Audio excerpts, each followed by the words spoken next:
रणवीर का दिल भी इस सड़क की तरह खाली था। हाल ही में हुए ब्रेकअप ने उसके दिल में एक खालीपन छोड़ दिया था, जिसे कुछ भी भर नहीं पा रहा था, यहाँ तक कि बियर भी नहीं। उसने एक और घूंट लिया, लेकिन उसके अंदर का दर्द कुछ कम न हुआ। कार के ऑडियो प्लेयर में चलता हुआ गाना उसका दर्द और बढ़ा रहा था। उसने ऑडियो प्लेयर बंद कर दिया और सोनिया की यादों में खो गया। उसकी हंसी, उसका साथ रणवीर को नया सा कर देता था, लेकिन अब सिर्फ उसकी यादें थी और टूटा हुआ ये दिल। वे यादें कांच के टुकड़ों की तरह उसे चुभ रही थी। सोनिया को भुलाने के लिए वो बस निकल पड़ा था। ना उसे कहीं पहुंचना था, ना उसे कहीं रुकना था। बस सुनसान रास्तों पर पागलों की तरह गाड़ी चलाए जा रहा था। पर इस तरह ड्रिंक करते हुए ड्राइव करना खतरनाक भी हो सकता था। अचानक एक झटका उसे उसकी सोच से बाहर खींच लाया। वही हुआ जिसका डर था। उसकी कार एक जोरदार धड़ाम के साथ पेड़ से टकरा कर उठी। कार थोड़ी सी डैमेज हो गई थी। रणवीर सही सलामत था। उसे खरोंच तक नहीं आई थी। उसने कोशिश की पर गाड़ी स्टार्ट नहीं हुई। रात ठंडी और शांत थी। चारों ओर सन्नाटा पसरा हुआ था। दूर दूर तक कोई मदद का निशान नहीं था और ना ही कोई बसावट। बेबस होकर उसने कहीं रात बिताने के लिए कोई जगह ढूंढनी शुरू की। जैसे ही उसने एक संकरी पगडंडी पर चलना शुरू किया, उसके कानों में एक धुन गूंजने लगी। वो पियानो की धुन थी जो अंधेरे को चीर रही थी। वो धुन दर्द और विरह से भरी हुई थी, जो उसके दिल के दर्द से जुड़ गई थी। किसी परवाने की तरह रणवीर उस धुन की ओर खिंचता चला गया। वो घने जंगल के बीच से होता हुआ उस आवाज का पीछा करने लगा। जंगल से निकलते ही उसने खुद को एक विशाल पुरानी हवेली के सामने खड़ा पाया। वो हवेली एकांत में खड़ी थी, घने जंगल से घिरी हुई।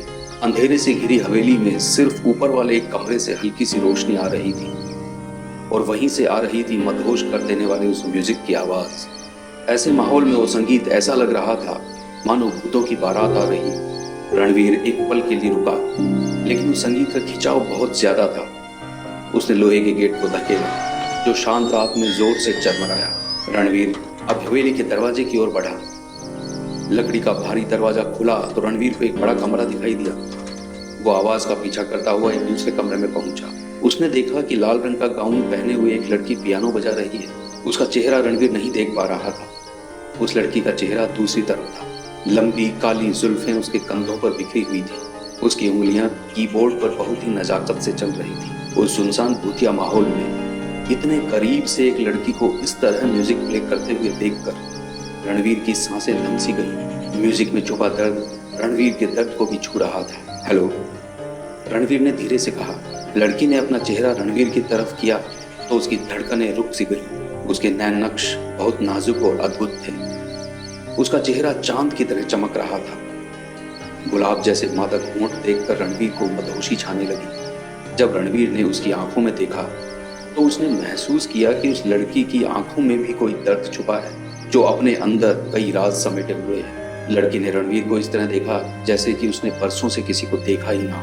उसने धीरे से कहा, तुमने मेरा संगीत सुना, लेकिन तुम यहाँ क्यों आए? रणवीर ने एक कदम आगे बढ़ाया। उसकी नजरें उससे हटने का नाम नहीं ले रही थी। उसने कहा, मैं इस म्यूजिक का पीछा करते हुए यहाँ तक पहुंचा।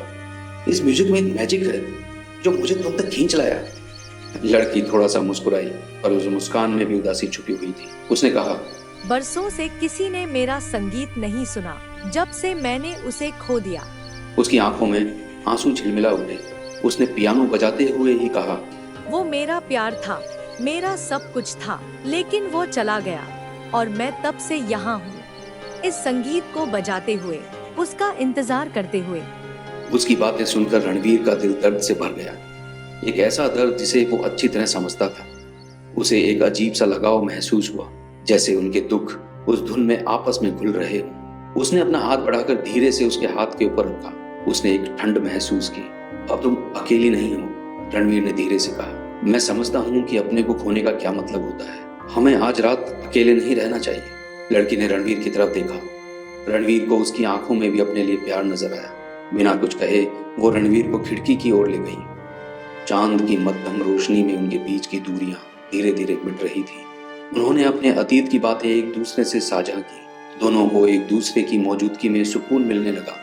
जैसे जैसे वे अपनी कहानियां साझा करते गए, उनके बीच की दूरी पिघलती चली गई। उसने फिर से धुन बजाना शुरू किया, लेकिन इस बार धुन बदल गई। धुन में अब दर्द नहीं बल्कि उम्मीद की एक किरण नजर आ रही थी। रणवीर अपनी आंखें बंद कर उस संगीत को गहराई से महसूस करने लगा। उसका दिल हल्का होने लगा, लेकिन अगले ही पल रणवीर को कुछ अजीब सा महसूस हुआ। उसने अपनी आंखें खोली, चारों ओर देखा, लेकिन उसे कुछ नहीं दिखा सिवाय उस लड़की के जिसकी उंगलियां अभी भी कीबोर्ड पर चल रही थी। रणवीर ने धीरे से पूछा, तुम्हारा नाम क्या है? लड़की ने रुककर एक उदास नजर उसकी ओर डाली और कहा, मेरा नाम आयशा है, पर मुझे याद नहीं कि किसी ने मुझे आखिरी बार इस नाम से कब पुकारा था। जैसे ही उसने ये कहा, रणवीर के शरीर में सिहरन दौड़ गई। उसने उसकी ओर ध्यान से देखा और पूछा, आयशा, तुम्हारे साथ क्या हुआ है? उसके होठों पर एक दुख भरी मुस्कान आई। मैं मर चुकी हूँ रणवीर। ये सुनकर रणवीर के पैरों तले से जमीन खिसक गई। वो हक्का बक्का रह गया। आयशा ने आगे कहा, हाँ रणवीर, यही सच है। मुझे मरे हुए 100 साल से भी ज्यादा हो चुके हैं। मैं उस आदमी का इंतजार करते हुए मर गई जो कभी वापस नहीं लौटा, और तब से मैं यहाँ हूँ इस धुन को बजाते हुए उन लोगों के लिए जो अनजाने में यहाँ तक पहुँच जाते हैं। अधिकतर लोग मेरा दर्द सुनकर भाग जाते हैं, लेकिन तुम नहीं भागे। रणवीर का दिल जोरों से धड़कने लगा, लेकिन उसने खुद को शांत किया और कहा, आयशा, मैंने तुम्हें आज रात इसलिए पाया ताकि तुम अपने दर्द और अकेलेपन से मुक्त हो सको। आयशा ने रणवीर के करीब जाकर उसको छुआ तो रणवीर ने उसके बेजान जिस्म की ठंडक महसूस की। रणवीर ने कहा, मैं तुम्हें नहीं छोड़ना चाहता आयशा।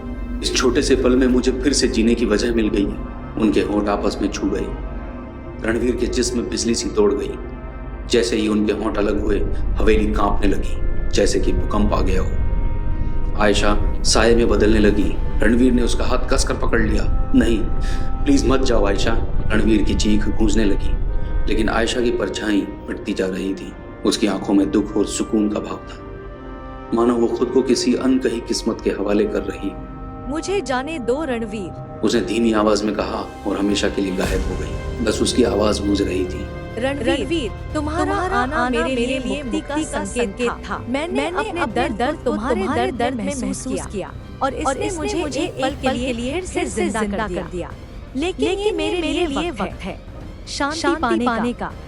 रणवीर का दिल जोर से धड़क रहा था, लेकिन उसके सामने सिर्फ धुंध और खालीपन था। कमरे में पियानो की धुन आखिरी बार गूंज उठी, एक अंतिम विदाई की तरह जो धीरे धीरे शांत होती चली गई। रणवीर ने गहरी सांस ली। उसकी आंखें आंसुओं से भीगी हुई थी।